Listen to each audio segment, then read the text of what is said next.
비행기가 이륙하기 직전 저는 남편의 불륜 영상 전체를 폭로했습니다.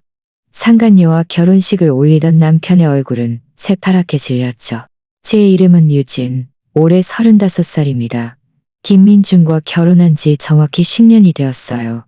외부 사람들은 늘 제가 돈 잘 버는 남편에게 시집가서 팔자가 좋다고 말했지만 지난 10년의 후반부는 이미 일상의 무게와 그의 냉담함 속에서 변질되어 버렸다는 걸 저 자신만이 알고 있었죠. 10년 전 김민주는 졸업한 지 몇 년 되지 않은 가난한 청년이었습니다. 주머니에 돈 한 푼 없었지만 제 손을 잡고 유진아, 나중에 꼭 너를 행복하게 해줄게라고 말할 용기는 있었죠. 그때 저는 그를 믿었어요. 엄마가 그의 안정적인 모습을 기다리며 설득하시는 것도 아랑곳하지 않고 그저 그와 혼인신고를 한 뒤 50제곱미터도 안 되는 작은 전셋방을 구해 신혼살림을 시작했습니다. 결혼 초 몇 년은 정말 힘들었어요. 그는 밖에서 영업 업무를 하느라 밤늦게야 돌아오는 일이 잦았고 저는 집에서 따뜻한 밥을 지어 그를 기다렸죠. 때로는 기다리다 잠들기도 했는데 그가 돌아오면 저를 조용히 침대로 안아 올리고 귓가에 수고했어라고 속삭여주곤 했습니다. 그때는 돈이 없어도 마음만은 따뜻했고 언젠가 형편이 나아질 거라고 늘 생각했죠. 나중에 그는 직접 사업을 시작하고 싶어 했지만 시작 자금이 없었어요. 저는 어머니가 주신 혼수 자금을 전부 내놓았고 심지어 가장 친한 친구에게 500만 원을 빌리기까지 했습니다. 그는 감동해서 눈시울을 붉히며 말했죠. 유진아, 회사 잘 키워서 꼭 너에게 보답할게. 저는 웃으며 믿으려고 대답했지만 차마 말하지 못한 건 제가 바란 건 보답이 아니라 그가 그때처럼 늘 저를 마음속에 두는 것이었습니다. 회사가 자리를 잡아가던 2년 동안 그는 더욱 바빠졌습니다. 잦은 출장으로 한 달에 한 번도 보기 힘들 때도 있었죠. 집안일은 모두 제 몫이었습니다. 전등을 갈고 수도관을 고치고 전기세와 수도세를 내는 것, 심지어 시부모님이 병원에 입원하셨을 때도 제가 이리저리 뛰어다니며 간호했어요. 그는 매번 돌아올 때마다 그저 수고했어라고 말하고는 바로 일에 몰두했습니다. 저는 그가 가정을 위해 노력하는 것이라고 회사가 안정되면 괜찮아질 거라고 스스로를 위로했습니다. 하지만 회사가 커질수록 그는 집에 돌아오는 횟수가 줄어들었고 설령 돌아와도 늘 늦은 밤이었으며 몸에서는 낯선 향수 냄새가 풍겼습니다. 제가 모르면 그는 그저 거래처 사람들과 식사하다 보니 어쩔 수 없이 묻은 거야 라고 답했죠. 제가 더 캐물으려 하면 그는 짜증을 내며 당신은 여자니까 사업 이야기는 신경 쓰지 말라고 했습니다. 처음에는 그가 가정을 돌보지 않고 저에게 냉담하다고 두어 마디 다투기도 했지만 매번 싸울 때마다 그는 냉전으로 일관하거나 아니면 내가 밖에서 죽도록 고생하며 돈 버는 게 다 이 가정을 위해서 아니냐? 당신은 집에서 일도 안 하고 편히 지내면서 뭐가 불만이냐? 고 소리쳤죠. 그가 말한 집에서 일도 안 하고 지낸다는 것은 사실 3년 전 그가 저에게 직장을 그만두라고 한 것이었습니다. 그때 그는 회사도 잘 되고 있으니 당신은 일 그만두고 집에서 편히 쉬어. 내가 먹여 살릴게라고 말했죠. 저는 그때 감동해서 마침내 그가 저를 안쓰럽게 여긴다고 생각하며 직장을 그만두고 가사에 전념했습니다. 하지만 직장을 그만둔 순간부터 제가 그의 세계와 완전히 단절되어 버릴 줄은 몰랐어요. 그는 더 이상 회사 이야기를 저에게 하지 않았고 기쁨과 슬픔을 저와 나누지 않았으며 심지어 우리의 결혼기념일조차 까맣게 잊어버렸습니다. 작년 결혼기념일, 저는 그가 좋아하는 음식을 한 상 가득 차려놓고 밤새 기다렸습니다. 그는 새벽이 되어서야 만취한 채 돌아왔죠. 제가 오늘 우리 결혼 9주년 기념일이야 라고 말하자 그는 한참을 멍하니 있다가 바빴어. 내일 선물 사줄게라고 말했습니다. 하지만 지금까지 그 선물은 받지 못했죠. 때로는 한밤중에 깨어나 옆에서 잠든 그를 보면 너무나 낯설게 느껴졌습니다. 작은 전셋방에서 저와 함께하며 저를 행복하게 해주겠다고 말했던 그 남자가 어떻게 이렇게 변했을까요? 저는 의심하지 않은 것이 아니었습니다. 그는 휴대폰을 몸에서 떨어뜨려 놓지 않았고 샤워할 때조차 욕실로 가져갔습니다. 전화를 받을 때는 의도적으로 저를 피했고 때로는 휴대폰을 보며 미소를 지었는데 그런 미소는 그가 저에게 지어 보인 지 오래되었던 것이었죠. 가장 친한 친구 지혜는 저에게 유진아, 바보같이 굴지 마. 그 사람 분명 문제 있어. 얼른 확인해봐라고 충고했습니다. 하지만 저는 늘 10년이라는 세월이 쌓인 관계이기에 설령 그가 저에게 냉담해졌더라도 저를 배신하는 짓은 하지 않을 거라는 일말의 희망을 품고 있었죠. 심지어 저는 내가 너무 예민한 거야. 그는 그저 일이 너무 많고 스트레스가 심할 뿐이야. 라고 스스로를 위로하기까지 했습니다. 지난달 한 사건이 저의 희망을 산산조각 낼 때까지는요. 그날 그는 출장에서 돌아와 양복 재킷을 소파에 던져 놓았습니다. 제가 세탁하려고 주머니를 뒤지자 호텔 영수증 한 장이 떨어져 나왔죠. 날짜는 그가 출장 중이라고 말했던 날짜였지만 호텔 주소는 바로 이 도시였고 심지어 결제 내역에는 조식이인이라는 항목까지 있었습니다. 그 영수증을 든 제 손은 저절로 떨렸습니다. 그에게 가서 따져 묻고 싶었지만 서재 문 앞에 섰을 때 저는 다시 멈춰 섰습니다. 두려웠어요. 가장 듣고 싶지 않은 대답을 듣게 될까봐. 지난 10년의 결혼 생활이 정말 한편의 웃음거리였을까봐. 그날 밤 저는 한숨도 자지 못하고 날이 밝도록 눈을 뜬 채 밤을 지새웠습니다. 창밖의 하늘이 조금씩 밝아오는 것을 보며 제 마음속에는 서서히 하나의 결심이 자리 잡았습니다. 더 이상 스스로를 속일 수 없었습니다. 그가 정말 저를 배신했는지 알아내야 했습니다. 만약 그랬다면 지난 10년간의 감정이 아무리 아쉽더라도 더 이상 이 관계를 이어갈 수 없었죠.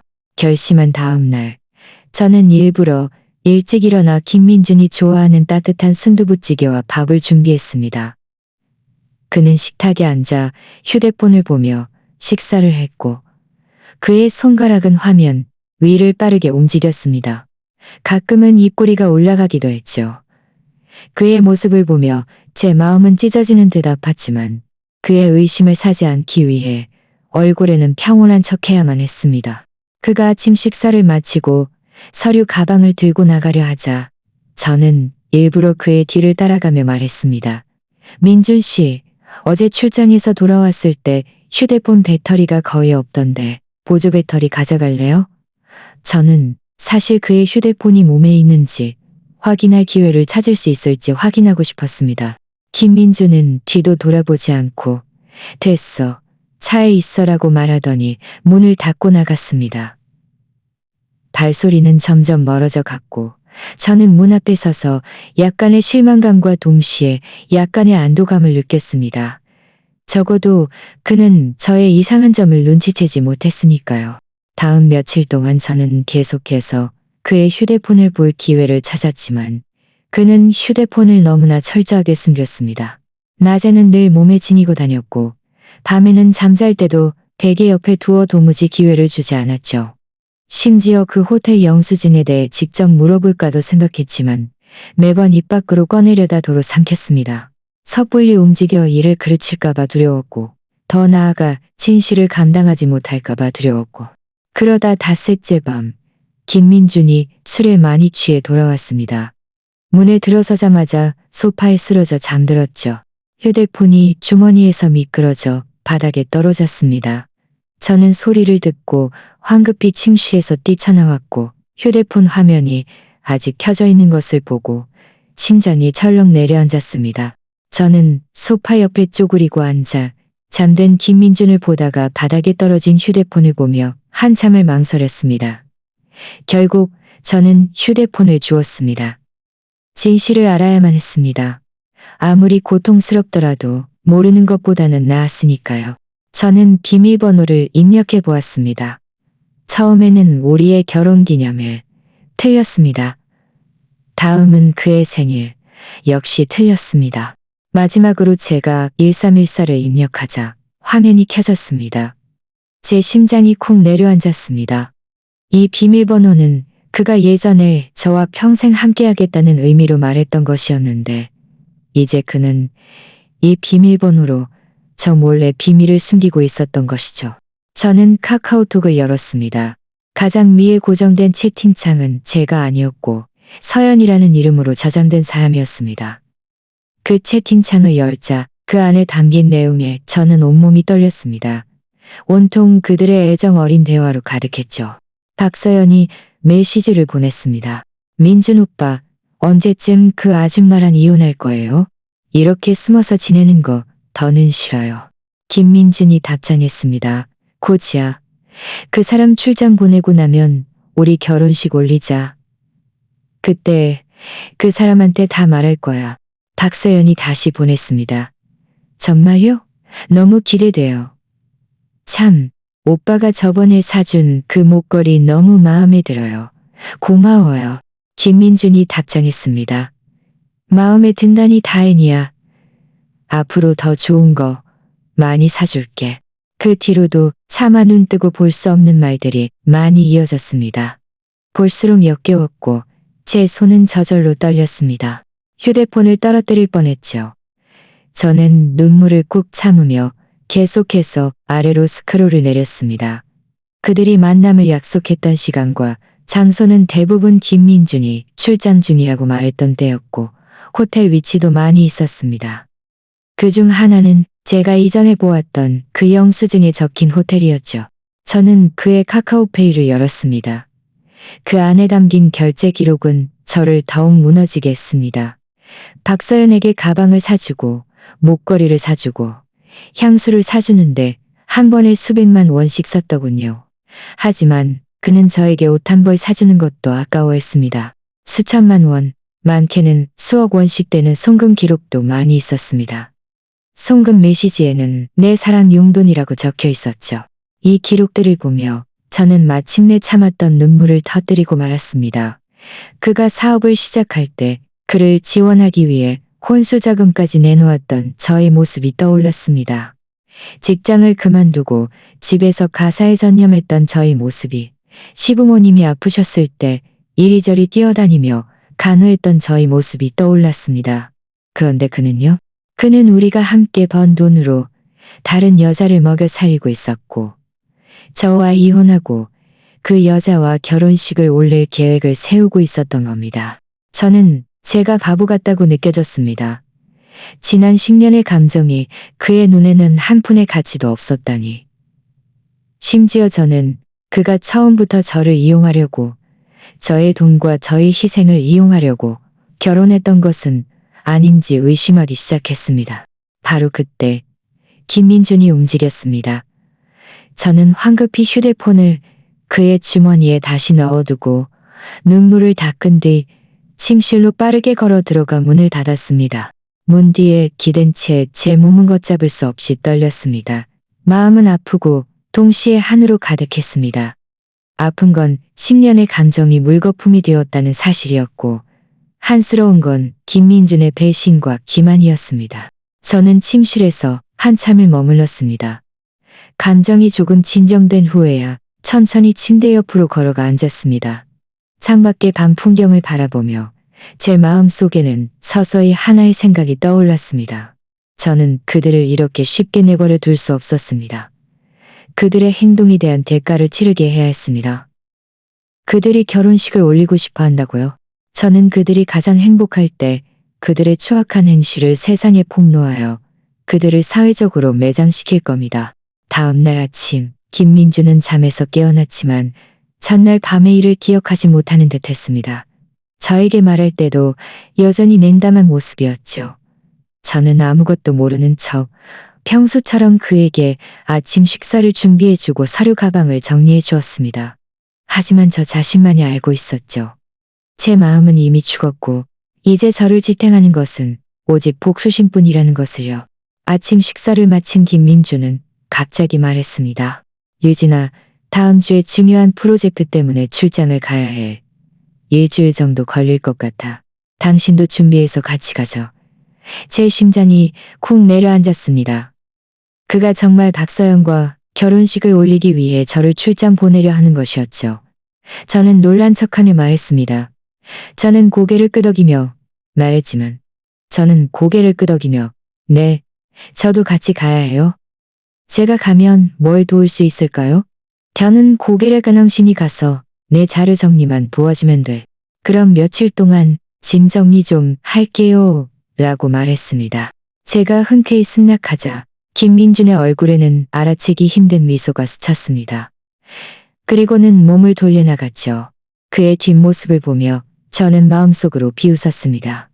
김민준, 박서연, 너희들 기다려. 다음 주 결혼식에 내가 너희들에게 엄청난 놀라움을 선사해 줄 테니. 김민준이 나간 후 저는 소파에 앉아 쿠션을 꽉 움켜쥐었습니다. 손가락 마디가 하얗게 질릴 정도였죠. 카카오톡 대화 기록과 결제 영수증만으로는 부족했습니다. 그것들은 기껏해야 그들의 관계가 불분명하다는 것을 증명할 뿐이었습니다. 그들을 완전히 망하게 하려면 그들의 불륜 영상 같은 더 결정적인 증거를 확보해야 했습니다. 저는 컴퓨터를 켜고 인터넷에서 위치 추적기와 녹음 장치를 검색했습니다. 이전에는 이런 물건들을 접해본 적이 없었기에 화면에 가득한 온갖 종류의 제품들을 보며 긴장되고 마음이 아팠습니다. 10년 차 유부녀인 제가 이제는 탐정처럼 남편의 불륜 증거를 잡으러 다니다니 말만 들어도 아이러니했습니다. 한참을 고르다가 저는 크기가 작고 휴대가 간편한 위치 추적기와 휴대폰에 연결하여 녹음할 수 있는 초소형 장치를 선택했습니다. 김민준이 발견할까봐 구매 기록을 남기지 않기 위해 일부러 착불 결제를 선택했죠. 주문할 때 제 손은 계속 떨렸고 눈물은 다시 걷잡을 수 없이 흘러내렸습니다. 하지만 김민준과 박서연의 뻔뻔한 얼굴을 생각하자 저는 눈물을 닦고 이를 악물고를 생각하자 사흘 후 김민준이 출근한 틈을 타 저는 몰래 택배 상자를 뜯었습니다. 위치 추적기를 그가 늘 사용하는 서류 가방 안쪽 주머니에 넣었고 녹음 장치는 그의 자동차 조수석 시트 밑에 붙였습니다. 그가 박서연과 나갈 때는 분명 그가 가장 아끼는 벤츠를 타고 나갈 것이라는 걸 알고 있었으니까요. 이 모든 것을 마치자 저는 기대감과 동시에 두려움을 느꼈습니다. 확실한 증거를 확보할 수 있을까 하는 기대감과 차마 눈 뜨고 볼 수 없는 장면들을 보게 될까 하는 두려움이었습니다. 하지만 저는 더 이상 물러설 곳이 없다는 것을 알고 있었습니다. 그날 밤 김민준은 평소보다 늦게 돌아왔고 몸에서는 다시 그 낯선 향수 냄새가 풍겼습니다.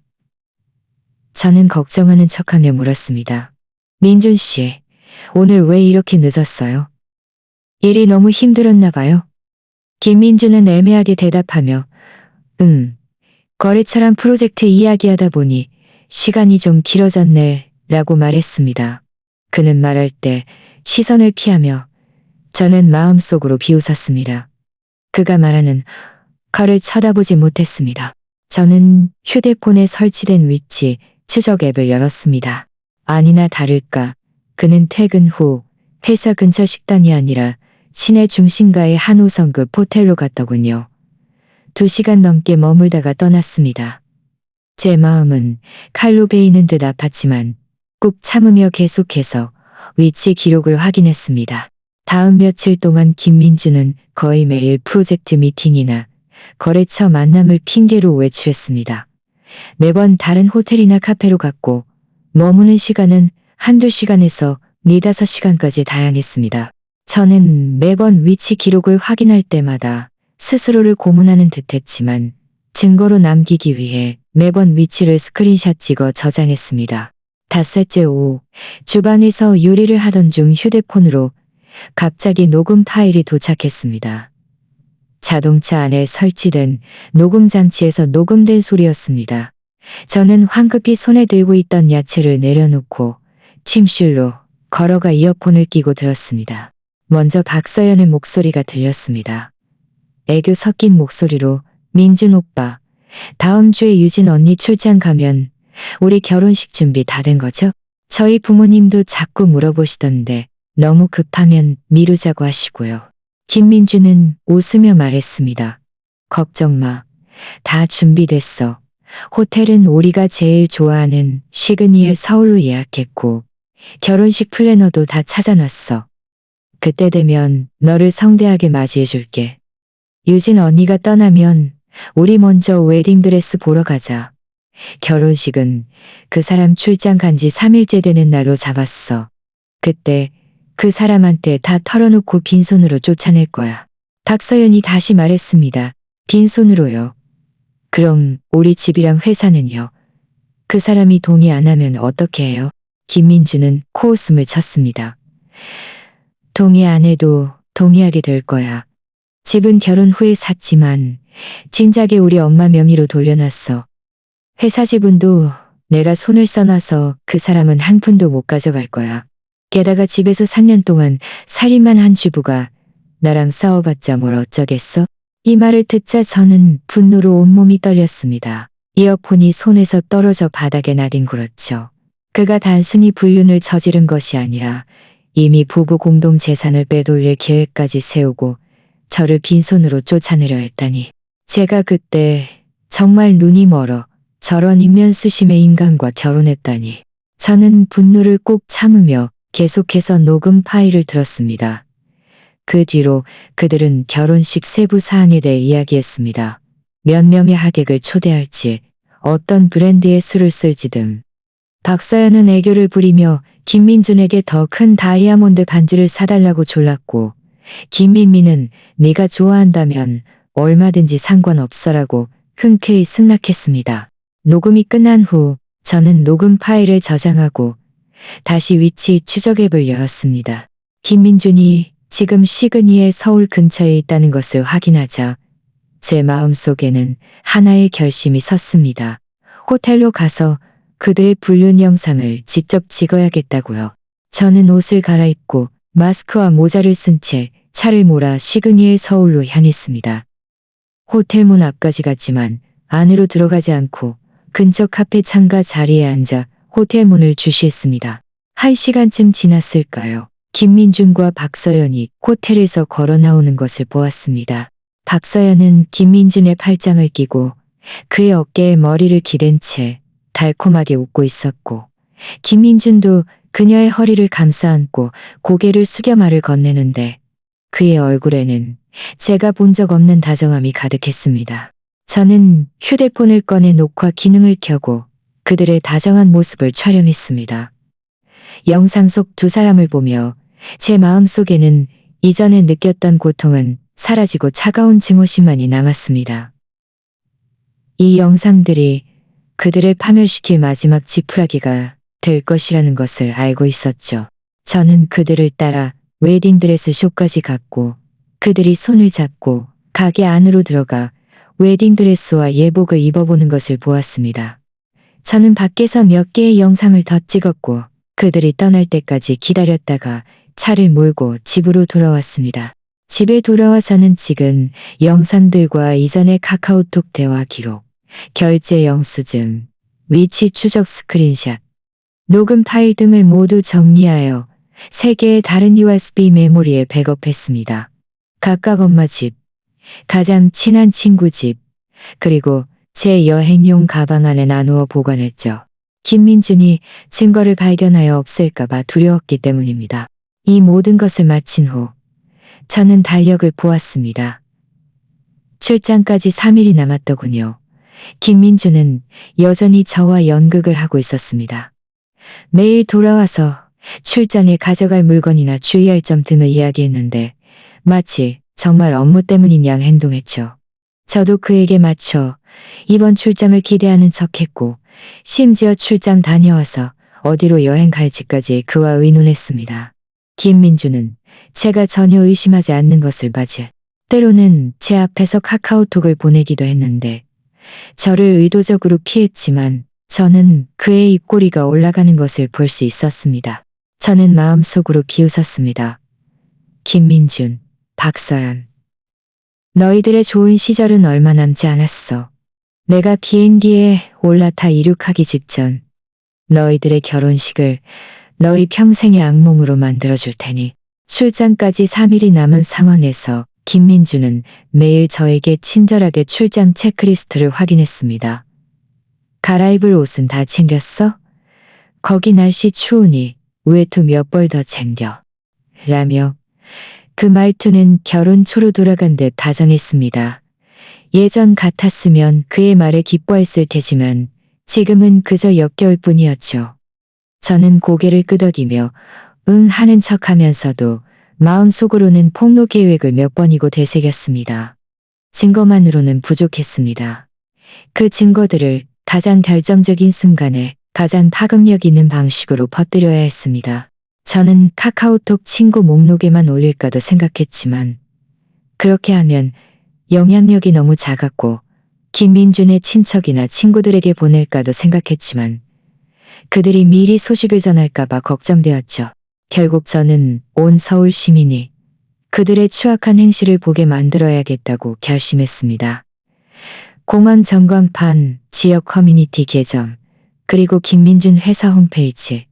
이 세 곳에 동시에 폭로해야 했습니다.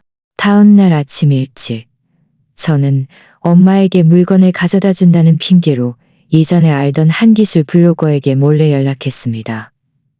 이 블로거는 예전에 제 컴퓨터를 고쳐준 적이 있는데 믿을 만한 사람이었고 지역 언론과도 인맥이 넓었죠. 저는 그와 카페에서 만나 제 계획을 설명하고 일부 증거를 보여주었습니다. 블로거는 이야기를 듣고는 화가 나서 탁자를 쳤습니다. 이런 파렴치한 남자와 상간녀는 폭로되어야 마땅해요. 걱정 마세요. 공항 전광판 쪽은 제가 아는 친구가 있어서 바로 연결해 줄 수 있어요. 이쪽에서 신호만 보내면 바로 송출할 수 있을 거예요. 지역 커뮤니티 계정은 제가 아는 몇몇 유명 계정 운영자가 있어서 다 같이 공유하면 분명 이 사건이 이 도시를 뒤집어 놓을 겁니다. 저는 안도의 한숨을 쉬며 다시 물었습니다. 그럼 김민준 회사 홈페이지는요? 침투할 수 있을까요?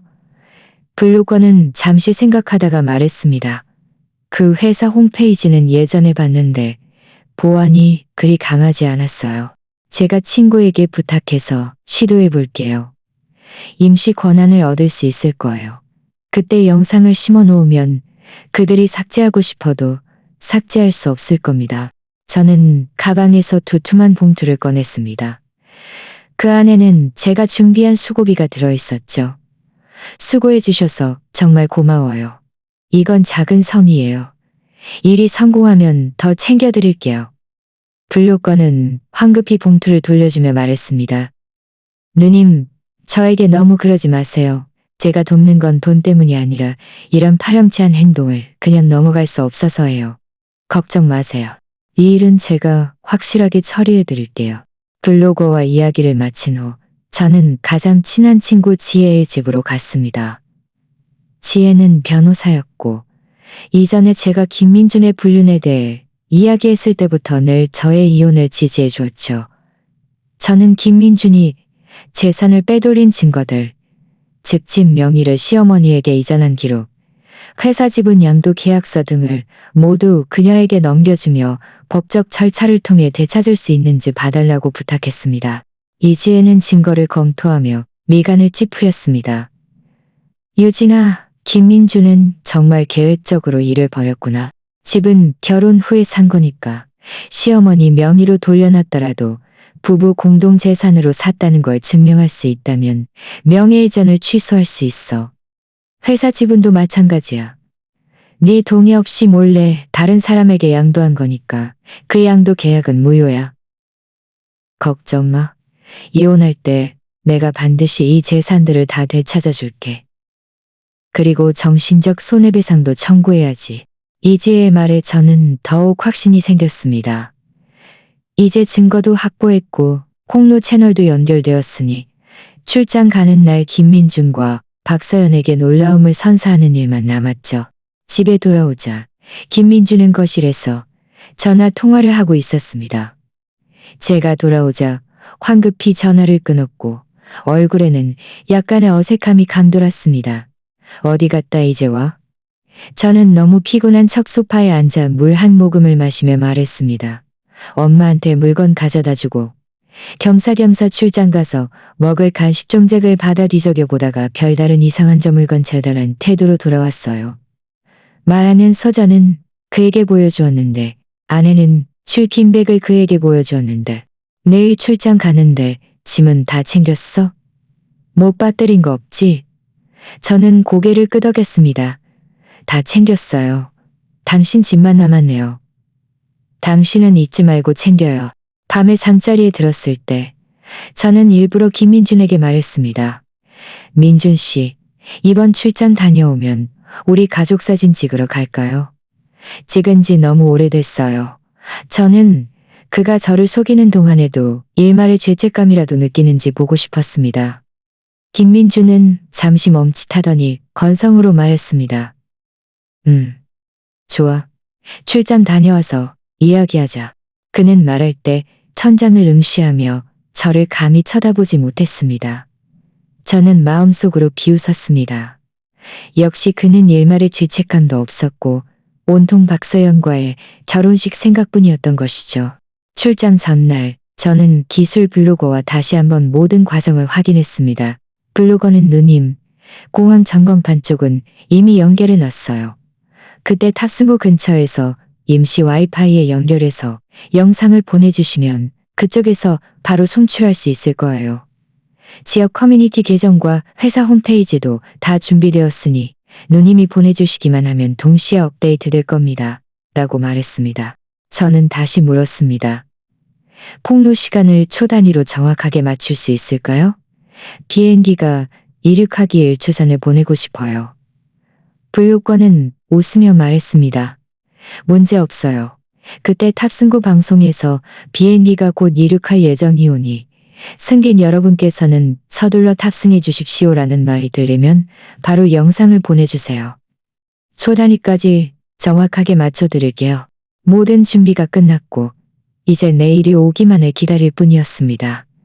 밤에 침대에 누워 옆에서 잠든 김민준을 보며 제 마음속에는 이전에 느꼈던 고통은 사라지고 평온함만이 남았습니다. 내일이 지나면 제 인생이 다시 시작될 것이고 김민준과 박서연은 그들의 행동에 대한 비참한 대가를 치르게 될 것이라는 것을 알고 있었으니까요.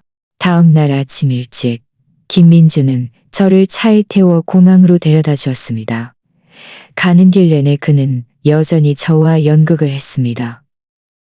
유진아, 거기 도착하면 제때 밥 챙겨 먹고 너무 무리하지 마. 무슨 일 있으면 언제든지 전화해. 저는 고개를 끄덕였지만 아무 말도 하지 않았고 마음속으로는 계속해서 카운트다운을 하고 있었습니다. 공항에 도착하자 그는 제 여행용 가방을 내려주고는 가식적으로 저를 한번 안아주었습니다. 몸 조심해. 기다릴게. 저는 그를 밀어내며 얼굴에 희미한 미소를 띠고 말했습니다. 당신도 몸 조심해요. 저는 이것이 그와 부부로서 마지막으로 만나는 자리라는 것을 알고 있었습니다. 김민준이 차를 몰고 떠나는 것을 보며 저는 몸을 돌려 공항 안으로 들어갔습니다. 블로거와 약속했던 대로 저는 먼저 탑승구 근처 카페로 가서 공항의 임시 와이파이에 연결했습니다. 그리고는 휴대폰에 저장된 영상을 열어 보내기의 버튼 위에 손가락을 얹은 채 비행기가 이륙할 그 순간을 기다렸습니다. 카페 창문을 통해 활주로에 서 있는 비행기가 보였습니다. 저는 마음속으로 조용히 말했습니다. 김민준, 박서연. 너희들의 결혼식이 곧 시작될 거야. 내 선물도 이제 준비되어야지. 저는 공항 카페 창가 자리에 앉아 있었습니다. 앞에는 이미 식어버린 커피 한 잔이 놓여 있었고 휴대폰 화면은 켜진 채였습니다. 그 안에는 제가 수없이 확인했던 불륜 영상이 담겨 있었죠. 호텔 문 앞에서 그들이 다정하게 팔짱을 끼고 껴안는 장면, 웨딩드레스 숍에서 예복을 입어보는 장면, 그리고 녹음 파일 속에서 그들이 저를 빈손으로 쫓아낼 계획을 세우는 대화까지. 매번 볼 때마다 제 마음속의 증오심은 더욱 커졌지만 제 손가락은 전혀 떨리지 않고 차분했습니다. 비행기 이륙까지 1시간이 남았습니다. 저는 먼저 기술 블로거에게 메시지를 보냈습니다. 모든 것 정상인가요? 와이파이 신호는 괜찮죠? 몇 초도 안 되어 블로거에게 답장이 왔습니다. 누님, 걱정 마세요. 공항 점검판 친구에게 확인해보니 와이파이 신호는 빵빵해요. 누님이 보내주시기만 하면 그쪽에서 바로 받아서 송출할 수 있을 거예요. 지역 커뮤니티 계정 운영자들도 다 대기 중이니 누님 신호만 기다리고 있어요. 저는 다시 가장 친한 친구 이지혜에게 메시지를 보내 제가 이미 공항에 도착했고 폭로 계획이 예정대로 진행 중이라고 알렸습니다. 이지혜는 빠르게 답장했습니다. 유진아, 긴장하지 마. 내가 재산 증거 다 정리해놨으니까 폭로 후에 바로 법원에 제출하자. 김민준이 땅을 치고 후회하게 만들어줄게. 무슨 일 있으면 언제든지 전화해. 두 개의 답장을 보며 제 마음속에 무거운 돌덩이가 또 하나 내려앉았습니다. 저는 깊게 숨을 들이쉬고 식은 커피를 한 모금 마셨습니다. 차가운 액체가 목구멍으로 넘어가는 순간 정신이 더욱 맑아졌죠. 바로 그때 제 휴대폰이 울렸습니다. 이전에 알게 된 친구에게서 온 전화였습니다. 이 친구는 시그니엘 서울에서 웨이터로 일하고 있었는데 이전에 제가 김민준과 박서연이 거기서 결혼식을 올릴 예정이라고 말하며 상황을 주시해달라고 부탁했던 사람이었죠. 저는 황급히 전화를 받아 목소리를 낮춰 말했습니다. 여보세요? 어때요? 그쪽 시작했어요? 친구의 목소리에는 약간의 흥분과 긴장감이 섞여 있었습니다. 누님, 시작했어요. 김민준이란 그 여자 웨딩드레스랑 예복 입고 문 앞에서 하객들 맞이하고 있어요. 사람 진짜 많아요. 다 회사 사람들이랑 친척들인데 분위기 꽤 활기차요. 방금 들었는데 30분 뒤에 결혼식 시작한대요. 제 심장이 철렁 내려앉았습니다. 제가 계획했던 시간과 딱 맞아떨어졌습니다. 비행기가 이륙하기 1초 전 폭로. 그때쯤이면 결혼식이 시작될 무렵이니 가장 활기차고 주목받는 순간일 테니 효과가 가장 좋을 것이 분명했습니다.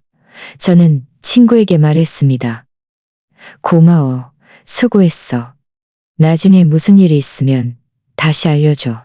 전화를 끊고 저는 휴대폰에 설치된 감시 앱을 열었습니다. 이것은 제가 이전에 김민준의 차에 몰래 설치한 두 번째 감시 카메라였는데 차 안팎의 상황을 실시간으로 볼 수 있었죠. 화면에는 김민준이 이미 시그니엘 서울 문 앞에 차를 세운 모습이 보였습니다. 그가 차에서 내리자 박서연이 달려와 그의 팔짱을 끼고 두 사람은 함께 호텔로 들어갔습니다. 박서연은 순백의 웨딩드레스를 입고 얼굴에는 행복한 미소가 가득했지만 제 눈에는 그 미소가 오는 것보다 더 추하게 보였습니다. 저는 감시 화면을 스크린샷 찍어 저장하고 휴대폰에 있는 영상을 다시 한번 백업했습니다. 각각 제 클라우드 드라이브와 이지혜의 이메일로 보냈죠. 휴대폰에 문제가 생기더라도 증거가 사라지지 않도록 확실히 해두어야 했습니다. 비행기 이륙까지 40분이 남았습니다. 탑승구에서는 승객들에게 탑승 준비를 하라는 방송이 시작되었습니다. 저는 짐을 정리하고 여행용 가방을 끌고 천천히 탑승구 근처로 걸어갔습니다. 눈에 띄지 않는 구석에 서서 휴대폰을 보는 척했지만 사실은 계속해서 탑승구의 전광판을 주시하고 있었습니다. 바로 그때 몇몇 승객들이 휴대폰을 들고 시끄럽게 이야기하는 것을 보았습니다. 무슨 흥미로운 이야기를 하는 것 같아 귀를 기울여 보니 지역생활 계정에서 오늘 엄청난 폭로가 있을 예정이니 잠시 후 공개될 예정입니다. 많은 관심 부탁드립니다라는 예고 글을 올린 것이었습니다. 이것이 기술 블로거가 더 많은 사람들의 관심을 끌어 폭로 효과를 높이기 위해 준비한 것이라는 것을 알았습니다. 저는 다시 기술 블로거에게 메시지를 보냈습니다. 탑승구에서 방송이 시작되었어요. 약 20분 후에 비행기 이륙 안내가 나올 것 같아요. 블로거는 답장했습니다. 이쪽에서 이미 유명 계정 운영자들에게 다 이야기해놨어요. 누님이 영상 보내는 동시에 다 같이 공유할 테니 바로 실시간 검색어에 오를 거예요. 저는 고개를 끄덕이고 휴대폰을 무음 모드로 바꿨습니다. 나중에 폭로할 때 김민준에게서 전화가 와서 제 계획을 방해할까 봐서였죠. 심지어 그의 번호도 박서연의 번호도 차단했습니다. 이 중요한 순간에 그들의 어떤 목소리도 듣고 싶지 않았습니다. 비행기 이륙까지 20분이 남았습니다. 탑승구에서는 다시 승객들에게 탑승을 시작하라는 방송이 나왔습니다. 저는 사람들 틈에 섞여 천천히 앞으로 걸어갔고 마음속으로는 계속해서 카운트다운을 했습니다. 탑승구에 도착했을 때 저는 일부러 발걸음을 늦추며 신분증을 찾는 척했습니다. 사실은 마지막 순간을 기다리고 있었던 것이죠. 바로 그때 제 친구에게서 다시 카카오톡 메시지가 왔습니다. 사진 한 장이 첨부되어 있었는데 사진 속에는 김민준과 박서연이 호텔 무대에 서 있었고 아래에는 하객들로 가득 차 있었습니다. 결혼식 사회자가 마이크를 조절하는 모습이 보였습니다. 곧 실이 시작될 것 같더군요. 사진 속 두 사람을 보며 제 입가에는 차가운 미소가 떠올랐습니다. 김민준, 박서연. 너희들의 행복은 이제 끝날 거야. 너희들의 비참한 대가를 맞이할 준비나 해. 비행기 이륙까지 10분이 남았습니다. 저는 이미 탑승구 문 앞까지 와 있었습니다. 한 발짝만 더 내디디면 비행기에 탑승할 수 있었죠. 하지만 저는 움직이지 않고 문 앞에 서서 탑승구 직원에게 등을 돌린 채 휴대폰을 보는 척했습니다. 제 손가락은 휴대폰을 꽉 쥐고 있었고 화면에는 영상 전송 화면이 표시되어 있었습니다. 손가락 하나만 까딱하면 그들의 추악한 행실을 세상에 폭로할 수 있었죠. 심장이 빠르게 뛰는 것을 느낄 수 있었습니다. 긴장해서가 아니라 흥분해서였습니다. 마침내 저 자신을 위한 정의를 되찾을 수 있게 되는 것이니까요. 비행기 이륙까지 5분이 남았습니다.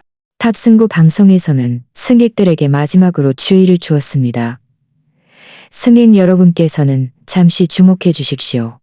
영영행 항공편이 곧 이륙할 예정이오니 아직 탑승하지 못한 승객 여러분께서는 서둘러 탑승해 주시기 바랍니다. 협조해 주셔서 감사합니다. 저는 가장 중요한 순간이 다가왔다는 것을 알았습니다. 저는 깊게 숨을 들이쉬고 고개를 들어 활주로에 있는 비행기를 한번 바라보았습니다. 그리고 고개를 숙여 휴대폰 속 사진을 다시 한번 본 뒤 기술 블로거에게 마지막 메시지를 보냈습니다. 준비 1분 남았습니다. 블로거는 수신 언제든지 대기 중입니다. 라고 답장했습니다. 저는 휴대폰을 얼굴 앞으로 들어 올리고 화면에 시선을 고정했습니다. 비행기가 곧 이륙할 예정입니다. 라는 방송을 기다리며 보내기 버튼 위에 손가락을 얹었습니다. 주위 승객들은 서둘러 탑승하고 있었고 직원도 저를 재촉했습니다. 손님, 서둘러 탑승해 주십시오. 비행기가 곧 이륙합니다. 저는 직원에게 웃으며 말했습니다. 죄송합니다. 잠시만 기다려주세요. 직원은 의아한 표정으로 저를 한번 보더니 더 이상 말하지 않고 다른 승객들을 재촉하러 갔습니다. 바로 그때 탑승구 방송에서 소리가 울려 퍼졌습니다. 승객 여러분께서는 잠시 주목해 주십시오. 지역영영행 항공편이 곧 이륙할 예정이오니 아직 탑승하지 못한 승객 여러분께서는 즉시 탑승해 주시기 바랍니다. 문을 닫겠습니다. 카운트다운 시작. 바로 지금 저는 망설임 없이 보내기 버튼을 눌렀습니다. 휴대폰에 저장된 영상은 기술 블로거, 지역 커뮤니티 계정 운영자, 그리고 공항 전광판 송출 담당자에게 동시에 전송되었습니다. 전송 성공 알림이 뜨는 순간 저는 마치 시그니엘 서울에서 들려오는 비명소리와 김민준과 박서연의 당황한 표정을 본 것 같았습니다. 저는 휴대폰을 주머니에 넣고 여행용 가방을 끌고 웃으며 비행기에 올랐습니다. 비행기 문이 닫히는 순간 저는 시그니엘 서울에서 한바탕 소동이 벌어지고 있을 것이라는 것을 알았고 저는 마침내 과거를 내려놓고 새로운 삶을 시작할 수 있게 되었습니다. 비행기 문이 천천히 닫히고 승무원들은 안전수칙 시연을 시작했습니다. 저는 좌석에 기대어 겉으로는 평온하게 듣고 있었지만 손가락은 몰래 휴대폰을 꽉 쥐고 있었습니다. 이미 보내기 버튼을 눌렀지만 확실한 성공 보고를 받지 못했기에 마음속에는 여전히 일말의 불안감이 남아있었죠. 약 2분쯤 지났을까요? 휴대폰이 한번 진동했습니다. 기술 블로거에게서 온 메시지였습니다. 사진 한 장이 첨부되어 있었는데 사진 속에는 공항 출국장 대형 전광판이 보였습니다. 그 위에는 김민준과 박서연이 호텔문 앞에서 팔짱을 끼고 껴안는 장면이 재생되고 있었고 화면 아래에는 서울기업과 김민준, 결혼 중 불륜, 상간녀 박서연과 결혼식 준비 중, 아내 유진, 출장 중 배신단이라는 문구가 적혀 있었습니다. 블록과는 음성 메시지도 보냈습니다. 목소리에는 흥분이 가득했습니다. 성공했어요. 전광판에 나간 지 1분도 안 돼서 출국 전이 난리가 났어요. 많은 사람들이 휴대폰으로 찍고 있고 어떤 사람들은 김민준이 이런 사람일 줄 몰랐다고 이야기하고 있어요. 지역 커뮤니티 계정에도 동시에 올라갔는데 지금 댓글이 폭주하고 있어요. 사진을 보며 제 입꼬리가 저절로 올라갔습니다. 이렇게 오랫동안 긴장했던 마음이 마침내 첫 번째 성공을 확인하자 완전히 안도했습니다. 저는 블로거에게 답장했습니다. 정말 고마워요. 나중에 무슨 일 있으면 다시 알려주세요. 메시지를 보내자마자 휴대폰이 다시 진동했습니다. 이번에는 호텔 친구에게서 온 카카오톡 메시지였습니다. 그는 짧은 동영상 하나를 보냈습니다. 영상 속에는 김민준이 깔끔한 양복을 입고 와인잔을 든 채 회사 거래처로 보이는 몇몇 사람들과 이야기하고 있었고 얼굴에는 득이한양한 미소가 가득했습니다. 박서연은 웨딩드레스를 입고 몇몇 들러리들에게 둘러싸인 채 꽃을 들고 옆에 있는 친척들과 웃고 있었습니다. 곧 시작될 식을 기대하는 듯 보였죠. 친구는 문자 메시지도 보냈습니다. 유진 누님, 그들은 아직 아무것도 모르고 있어요. 사회자가 5분 뒤에 결혼식 시작한다고 했어요.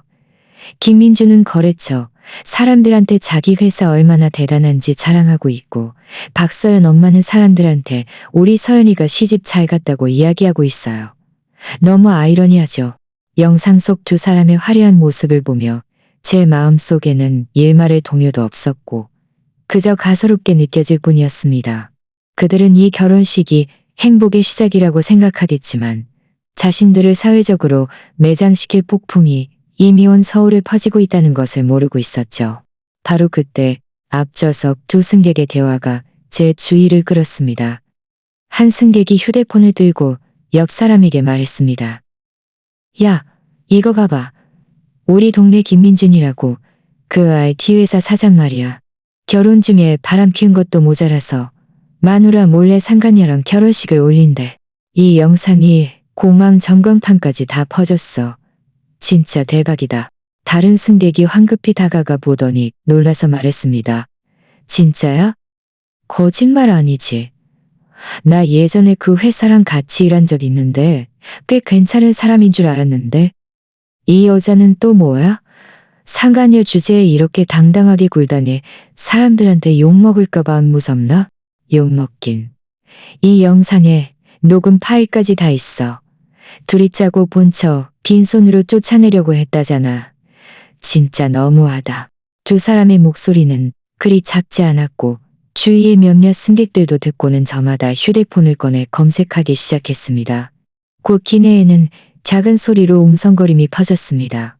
어떤 사람은 쓰레기 같은 놈, 인과응보야 라고 말했고 어떤 사람은 상간녀는 비참하게 될 거야 라고 말했으며 또 어떤 사람은 결혼 생활에서 진심을 다하는 게 너무 무섭다고 한탄했습니다. 이런 웅성거림을 들으며 제 마음은 매우 평온했습니다.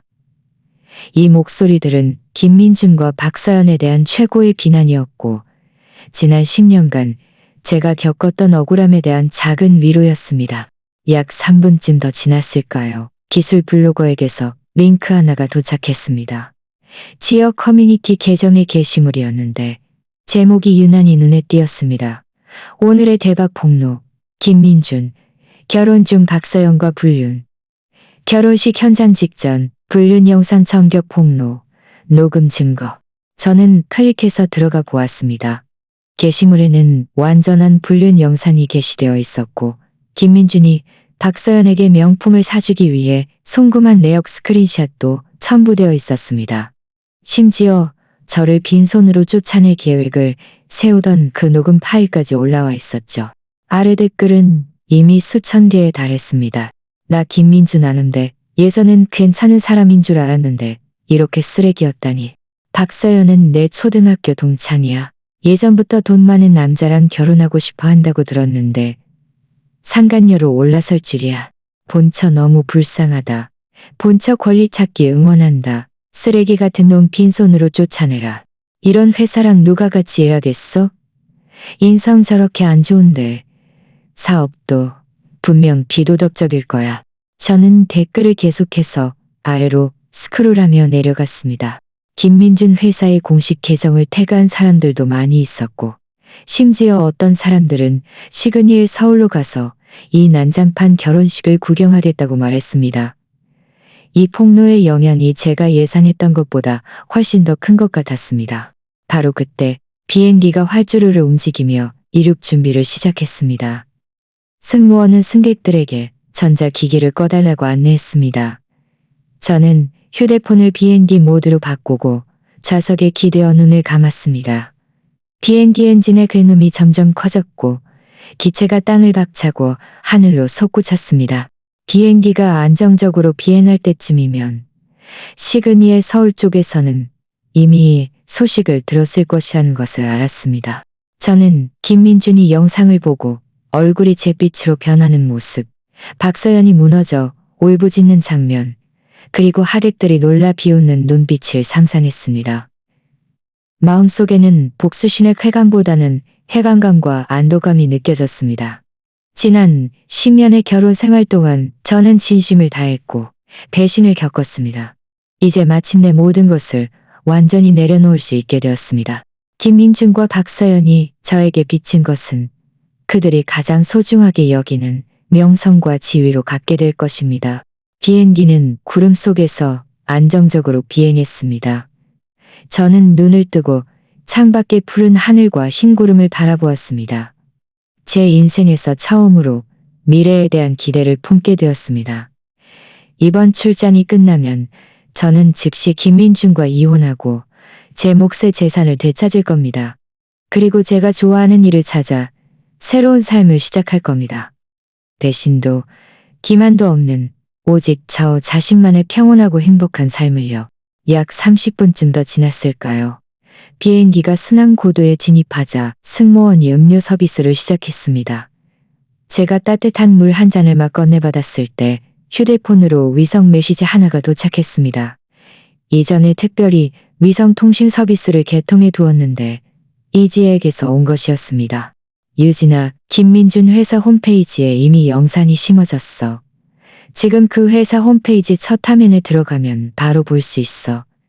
방금 소식 들었는데 몇몇 거래처에서 김민준한테 전화해서 계약 일시 중단하고 해명을 요구하고 있대. 너희 쪽 상황은 어때? 저는 이지에게 답장했습니다. 이쪽은 모든 게 순조로워. 비행기는 이미 이륙했어. 수고했어. 내가 돌아가면 바로 이혼 서류 제출하자. 휴대폰을 내려놓고 따뜻한 물 한 모금을 마셨습니다. 따뜻한 액체가 목구멍으로 넘어가는 순간 마음속까지 따뜻해지는 것 같았습니다. 이 싸움의 전반전은 제가 이겼습니다. 이제 남은 후반전은 더욱 여유롭게 제 모든 것을 되찾을 겁니다. 그리고 이 순간 시그니의 서울은 아마 아수라장이 되었겠죠. 저는 김민준이 사람들의 비난 속에서 어쩔 줄 몰라 하는 모습, 박서연이 웨딩드레스 차림으로 무너져 울부짖는 장면을 상상했습니다. 그들을 둘러싸고 아첨했던 사람들이 이제는 비웃는 눈빛을 보내고 있겠죠.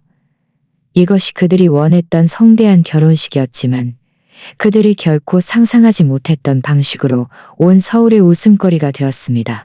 저는 좌석에 기대어 창밖의 구름을 바라보며 마음속으로 조용히 말했습니다. 김민준, 박서연, 이건 시작일 뿐이야. 너희들이 나에게 빚진 것은 아직 다 갚지 못했어. 따뜻한 물을 다 마시자마자 휴대폰으로 다시 호텔 친구에게서 메시지가 왔습니다.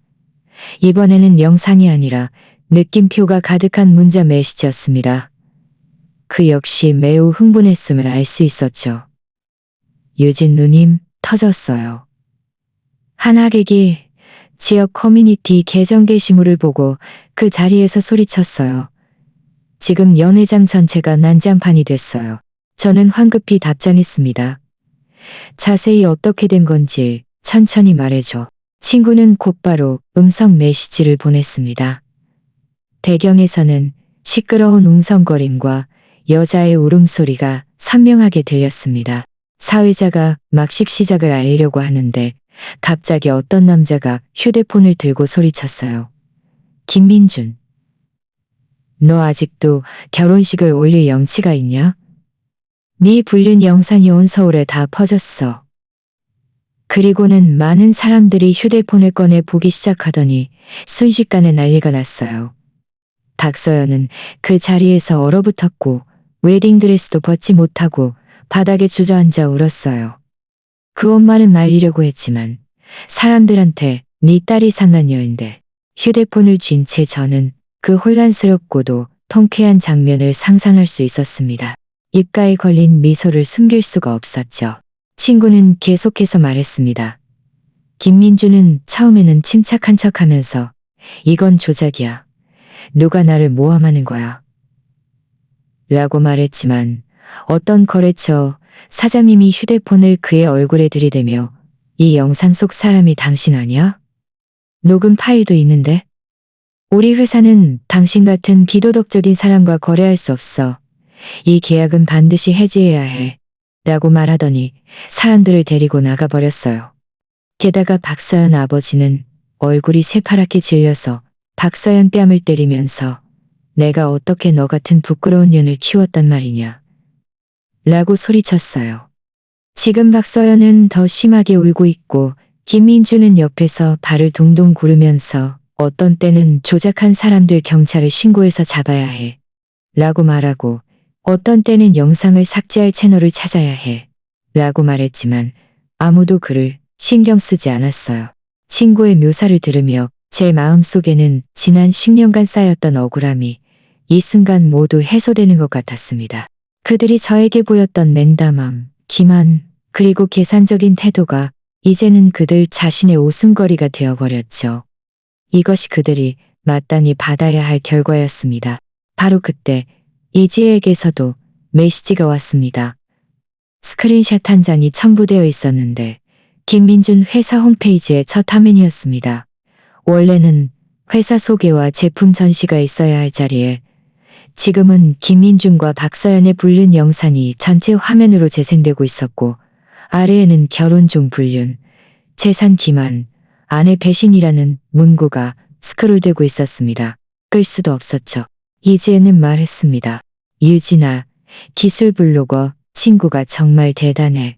홈페이지 백엔드 권한이 잠겨서 김민준 쪽에서는 삭제할 방법이 없어. 이제 누가 그 회사 홈페이지에 들어가도 첫눈에 이 영상을 보게 될 거야.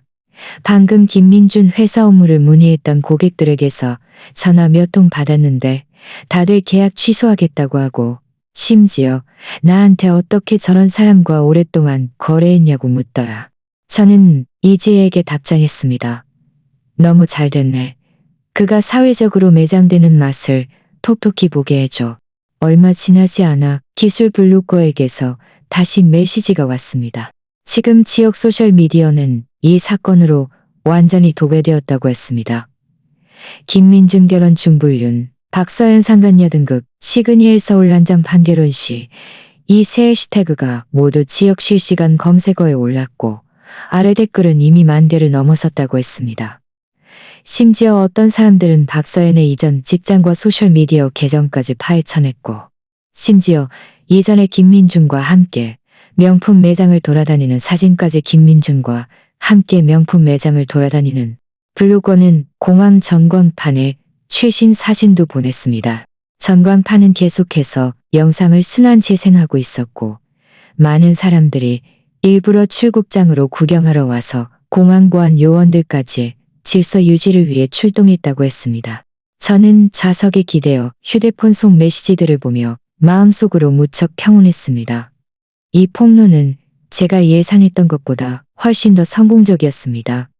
그들이 결혼식 현장에서 얼굴을 들지 못하게 했을 뿐만 아니라 온 서울 시민 앞에서 고개를 들지 못하게 만들었고 회사 업무까지 영향을 받게 했으니 이것이야말로 가장 철저한 처벌이었습니다. 약 1시간쯤 더 지났을까요? 호텔 친구에게서 메시지가 왔습니다. 김민준과 박서연은 이미 떠났다고 했습니다. 박서연의 부모님이 끌고 갔는데 떠날 때도 많은 하객들에게 둘러싸여 욕을 먹었다고 했습니다. 김민준의 양복은 사람들이 잡아당겨 찢어졌고 박서연의 웨딩드레스도 더러워져 엉망이었다고 했습니다. 아마 화가 너무 나서였겠죠. 얼마나 비참했을지 말로 표현할 수 없었습니다. 어떤 사람들은 김민준이 차익할수있지 말로 표현할 수 없었습니다. 친구는 연회장이 난장판이 되어 있었고 먹다 남은 음식들이 많이 엎어져 있었다고도 했습니다. 호텔 직원들은 정리 중이었는데 앞으로는 김민준의 사업은 절대 받지 않겠다고 했다더군요. 호텔의 명성에 영향을 미친다고요. 저는 메시지를 보며 일말의 동정심도 느끼지 못했습니다. 그들이 처음 이 결혼식을 계획할 때 오늘 같은 날이 올 줄은 왜 생각하지 못했을까요? 그들이 저를 계산하고 저를 기만할 때 인과응보가 있을 줄은 왜 생각하지 못했을까요? 지금의 비참함은 모두 그들 스스로가 자초한 것이었습니다. 바로 그때 비행기에서 곧 목적지에 도착한다는 방송이 나왔습니다. 저는 휴대폰을 정리하고 창밖으로 점점 선명해지는 지면을 바라보며 미래에 대한 기대로 가득 찼습니다. 이 복수는 그들을 파괴하기 위한 것이 아니라 저 자신을 되찾기 위한 것이었습니다. 저는 10년의 결혼 생활을 잃었고 이전에 가졌던 신뢰를 잃었지만 또한 사람의 마음을 꿰뚫어 보고 스스로를 보호하는 법을 배웠습니다. 비행기에서 내린 저는 이지혜에게 전화했습니다. 제가 이미 목적지에 도착했다고 말하고 이혼에 필요한 서류들을 미리 준비해달라고 부탁했습니다. 제가 돌아가면 즉시 법원에 제출할 거라고요. 이제는 걱정 마. 서류는 다 준비해놨어. 네가 돌아오기만 기다리고 있어. 참, 김민준 회사에 이미 사람들이 사직하기 시작했다고 들었어. 몇몇 소액 주주들은 주식 환매를 요구하고 있고 그는 지금 매우 곤란한 상황에 처해 있어서 너한테 시비를 걸 시간 너한테 시비를 걸 시비를 걸 시가자. 저는 웃으며 말했습니다. 그가 시비를 걸든 말든 상관없어. 이제 증거가 다 있는데 그가 무슨 꼼수를 부려도 소용없을 거야. 전화를 끊고 저는 공항 밖으로 걸어 나갔습니다. 낯선 도시의 공기를 들이마시자 온몸이 가벼워지는 것 같았습니다. 지난 10년의 결혼 생활은 악몽 같았는데 이제 마침내 깨어났습니다. 앞으로의 날들은 저 자신을 위해 살 겁니다. 좋아하는 일을 찾고 엄마와 더 많은 시간을 보내고 친구들과 함께 여행을 다니며 이전에 잃었던 모든 행복을 되찾을 겁니다. 김민준과 박서연의 고난은 끝나지 않았다는 것을 알고 있습니다. 회사의 위기, 여론의 비난, 법적인 제재, 이 모든 것이 그들을 기다리고 있을 겁니다. 하지만 저는 이미 새로운 삶을 시작했고 더 이상 과거의 그림자에 갇히지 않을 겁니다. 저는 휴대폰을 꺼내 김민준과 박서연의 모든 연락처를 삭제했습니다. 그리고 저를 고통스럽게 했던 증거들 중 이혼 소송에 필요한 부분만 남겨두고 나머지는 모두 삭제했습니다. 그리고는 카메라 롤을 열어 엄마와 이지혜의 사진을 보며 오랫동안 잊었던 진심 어린 미소를 지었습니다. 다음 날 아침 일찍 저는 아침 식사를 마치고 이전에 예약해둔 가을 풍경이 아름다운 관광지로 향했습니다. 노란 단풍잎이 길을 가득 덮고 공기 중에는 개왔고 향기가 가득했습니다. 그 길을 걷자 이전에 가지고 있던 모든 번잡한 마음들이 바람에 날려가는 것 같았습니다. 저는 걷는 동안 사진을 찍어 엄마와 이지혜에게 보내주었습니다. 그들도 제가 행복해하는 모습을 보고 안도했죠.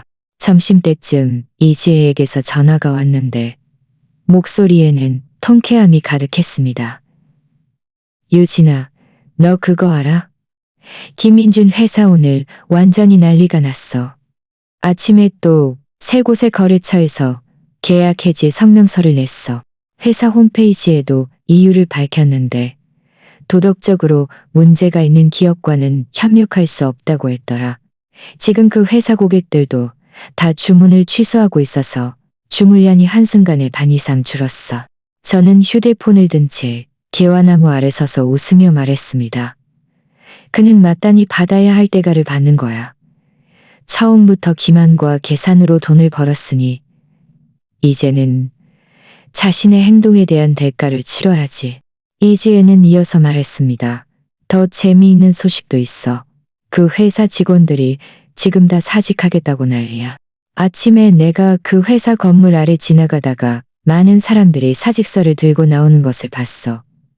심지어 어떤 사람들은 현수막까지 들고 있었는데 내 월급 돌려줘. 무자비한 사장 김민준 이라고 쓰여 있었어. 듣기로는 김민준이 돈 아끼려고 직원들 3개월치 월급을 안 줬대. 예전에는 직원들이 일자리를 잃을까봐 말 못했지만 이제 그 사람 평판이 바닥에 떨어지니까 다들 무서워하지 않고 저는 김민준이 직원들 월급까지 체불했다는 사실에 더욱 그가 자업자득이라고 생각했습니다. 그럼 그는 지금 어떻게 해? 일할 사람도 없고 거래처도 없으면 회사 문 닫는 거 아니야? 그렇지 않아? 이지혜가 말했어. 듣기로는 김민준이 오늘 아침에 회사에서 엄청 화를 내면서 사무실 컵들을 다 던져 깨고 몇몇 오래된 직원들과 싸웠대. 그들에게 은혜를 모른다고 말했는데 직원들이 당신이 우리 월급 안 줬을 때는 왜 그런 말 안 했어? 라고 맞받아쳤대. 결국 그는 어쩔 수 없이 사무실에 숨어서 문도 못 열고 있대. 이지혜와의 전화를 끊자 제 마음은 무척 후련했습니다. 김민준은 예전에는 늘 자신이 대단하고 모든 것을 통제할 수 있다고 생각했지만 이제야 신뢰와 도덕을 잃으면 그가 말하는 성공은 아무것도 아니라는 것을 알게 되었겠죠. 오후에 저는 관광지 내 찻집에서 쉬고 있는데 호텔 친구에게서 다시 메시지가 왔습니다. 그가 박서연에 대한 소식을 들었는데 박서연의 삶도 그리 순탄치 않다고 했습니다. 친구는 박서연이 호텔에서 나간 후 엄마에게 끌려 집에 가서 방해 같아 지낸다고 했습니다. 엄마는 매일 그를 욕하며 가문에 수치하고 말했고 이전에는 친하게 지내던 친척들도 이제는 그들 가족을 피하고 이웃들도 그들을 보는 눈길이 달라졌다고 했습니다. 박서연의 남동생은 예전에는 그를 자랑스럽게 여겼지만 이제는 그와 말도 하려 하지 않으며 너 같은 누나 있으면 나까지 부끄럽다고 말한다고 했습니다. 더 비참한 것은 박서연이 이전에 옷가게 점원으로 일했는데 이제 가게 손님들이 모두 그가 상간녀라는 것을 알게 되어 아무도 그에게서 옷을 사려 하지 않는다고 했습니다. 사장은 장사에 영향을 미칠까봐 그를 해고했고요. 이제 박서연은 직업도 잃고 친구도 잃었습니다. 이전에 친하게 지내던 친구들도 이제는 그의 전화를 받지 않고 심지어 카카오톡도 차단했다고 했습니다. 친구는 어제 박서연이 몰래 나가 김민준을 찾아가려고 했는데 김민준 회사 건물 아래에서 직원들에게 발각되었다고도 했습니다. 사람들이 그를 둘러싸고 상간녀, 여우 같은 년 이라고 욕하며 손에 들고 있던 전단지를 그에게 던졌다고 합니다. 박서연은 겁에 질려 황급히 집으로 도망쳤고 그 후로는 다시는 문 밖으로 나가지 않았다고 했습니다. 친구에게서 온 메시지를 보며 저는 일말의 동정심도 느끼지 못했습니다. 박서연은 처음부터 김민준에게 아내가 있다는 것을 알면서도 고의로 우리 결혼 생활에 끼어들어 상간녀로 올라서려 했습니다. 이제 명성이 땅에 떨어지고 친척들에게도 버림받은 것은 모두 그 스스로가 선택한 길이었습니다. 누구를 원망하겠습니까? 저녁 때쯤 엄마에게서 영상 통화가 왔습니다. 영상 속에는 지역 뉴스가 김민준 회사에 대한 소식을 보도하고 있었습니다. 기자는 이전에 김민준과 함께 일했던 몇몇 사장들을 인터뷰했는데 그들은 모두 김민준의 인성이 안 좋고 거래할 때 늘 잔꾀를 부리거나 재료를 빼돌렸다고 말했습니다. 이제 이런 일이 터지자 다들 진작에 그랬어야 했다고 생각하는 듯 했습니다.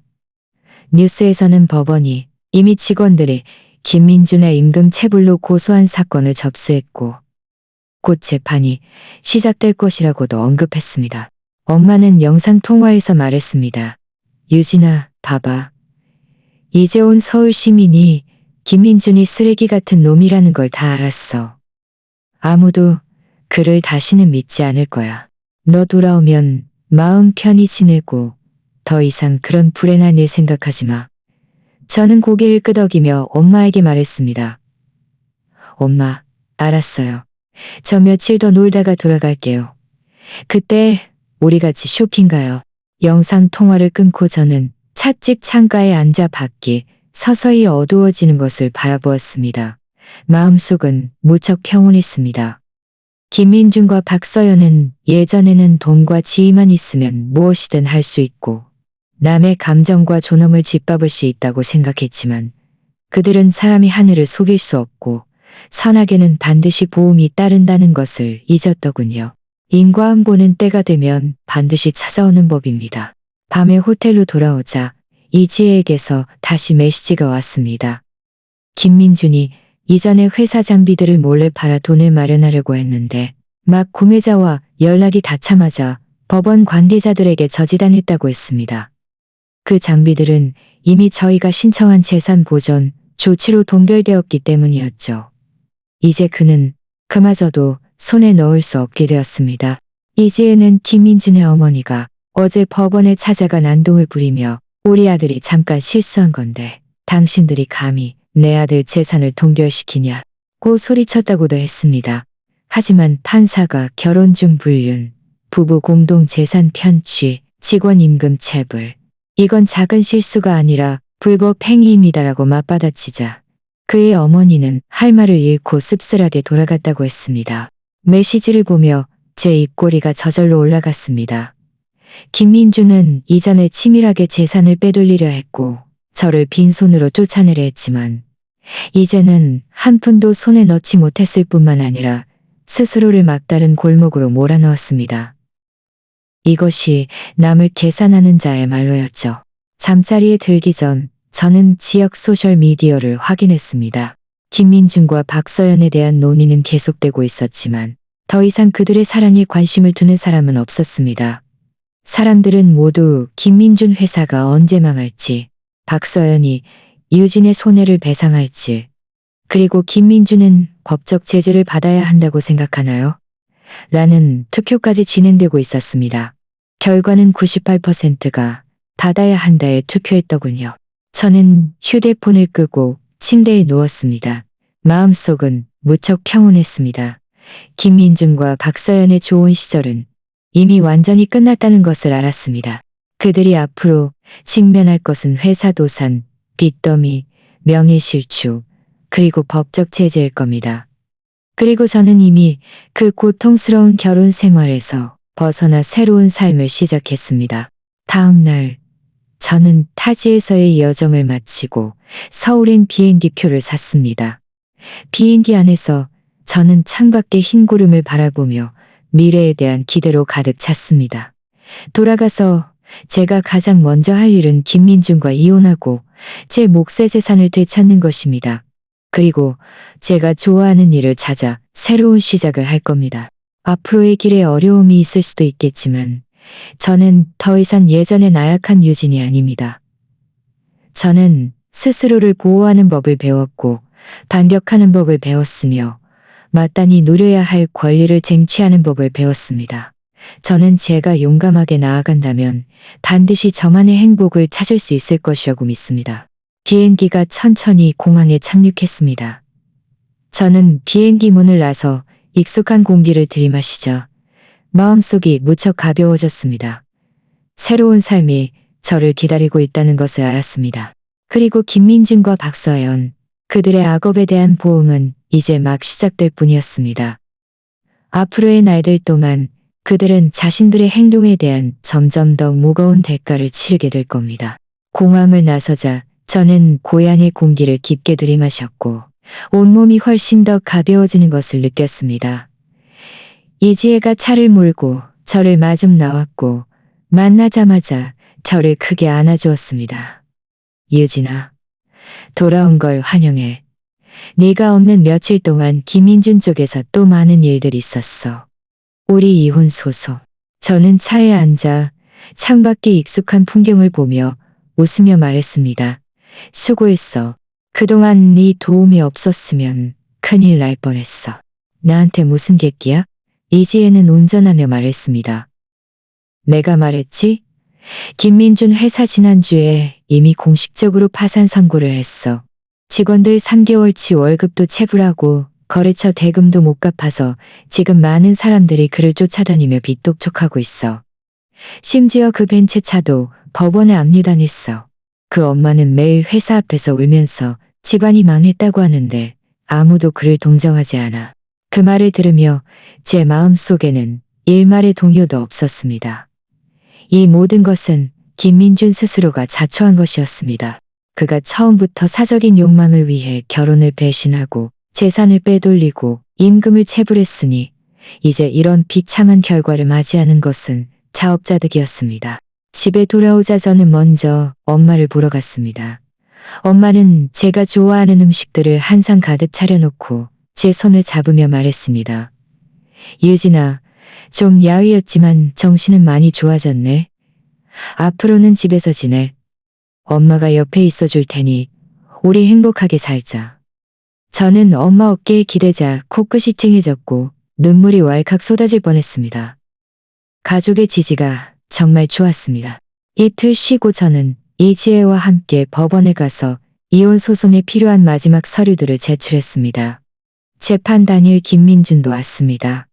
그는 희끗희끗한 셔츠를 입고 머리는 헝클어져 있었으며 눈에는 핏발이 가득했습니다. 예전에 기세등등한 기업가와는 딴 사람 같았죠.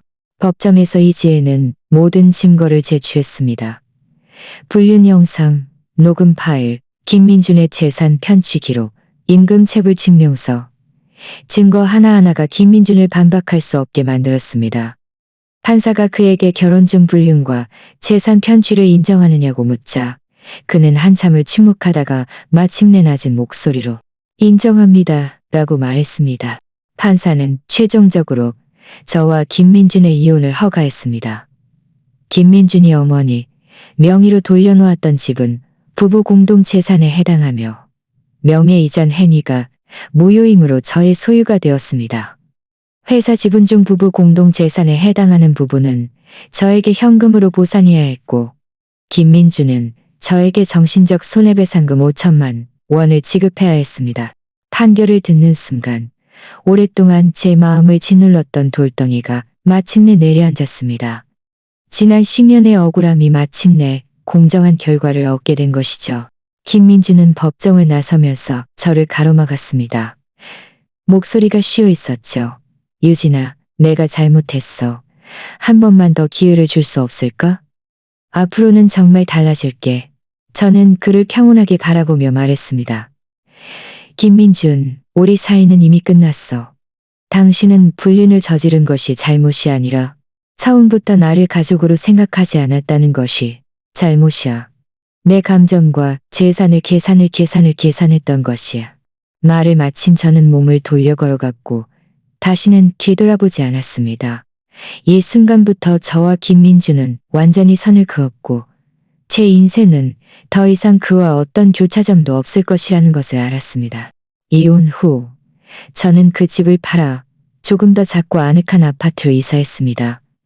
남은 돈은 예비 자금으로 저축해 두었죠. 그리고는 저는 일자리를 찾기 시작했습니다. 비록 3년 동안 직장 생활을 하지 않았지만 이전의 단연간의 경력과 그동안의 성장을 바탕으로 곧 한 광고 회사로부터 채용 통보를 받았습니다. 직위는 기획이사였고 연봉은 이전 직장보다 더 높았습니다. 첫 출근 날 저는 단정한 정장을 입고 밝은 사무실로 걸어 들어갔습니다. 마음속은 기대로 가득했죠.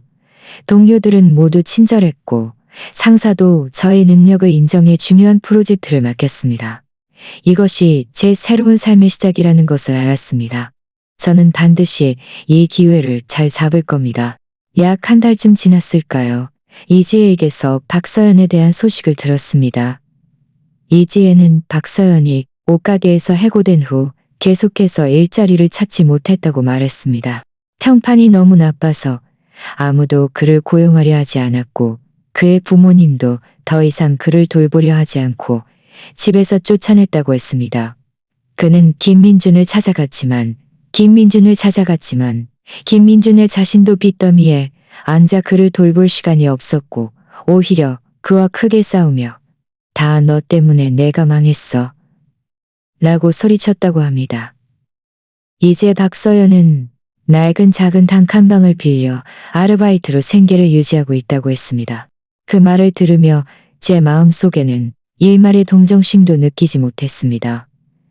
박서연은 처음부터 김민준에게 아내가 있다는 것을 알면서도 고의로 우리 결혼 생활에 끼어들어 상간녀로 올라서려 했습니다. 이제 이런 비참한 결과를 맞이하는 것도 그 스스로가 선택한 길이었습니다. 또 반년이 지났을까요? 저는 한 산업포럼에서 우연히 이전에 김민준과 함께 일했던 한 사장님을 만났습니다. 그는 저에게 김민준이 지금 무척 비참하게 살고 있다고 말했습니다. 많은 빚을 져서 사람들에게 쫓겨다니며 숨어 지내다가 결국 어쩔 수 없이 타지로 가서 가장 밑바닥에 육체노동을 하고 있다고 했습니다. 한 달에 몇십만 원밖에 벌지 못해서 월세도 제대로 내지 못한다고 했죠. 그의 어머니는 충격을 이기지 못하고 뇌졸중으로 입원했는데 치료비가 엄청나게 많이 들었지만 김민준은 도무지 돈을 마련할 수 없어서 친척들에게 빌리려 했지만 그 말을 들으며 제 마음속은 무척 평온했습니다. 이것이 바로 악업에는 악업으로 보응받는다는 것이었습니다.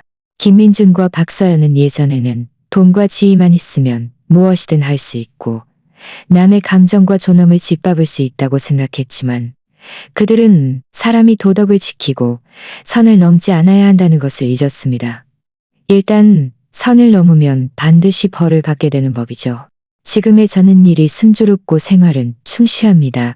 매일 아침 일찍 일어나 조깅을 하고 회사에 출근합니다. 저녁에는 퇴근해서 저녁 식사를 만들거나 엄마와 함께 산책을 나갑니다. 주말에는 이지혜와 만나 쇼핑을 하거나 영화를 보거나 아니면 근교로 여행을 갑니다. 저는 그림 그리기 학원에도 등록해서 어릴 적 꿈을 이루고 있습니다. 때로는 지난 10년의 결혼 생활과 그 고통스러웠던 날들을 떠올리곤 합니다. 하지만 더 이상 슬프지 않습니다. 그 경험은 저를 많이 성장시켰고 스스로를 보호하는 법을 배웠으며 반격하는 법을 배웠고 마땅히 누려야 할 권리를 쟁취하는 법을 배웠습니다. 그것은 마치 칼을 가는 숫돌 같아서 저를 더욱 강하고 독립적으로 만들어 주었습니다. 앞으로의 길이 아직 멀고 많은 어려움이 있을 수도 있겠지만 저는 더 이상 예전의 나약하고 불쌍한 유진이 아닙니다. 저는 삶의 모든 도전에 맞서고 저만의 행복을 추구할 능력과 자신감을 가지고 있습니다.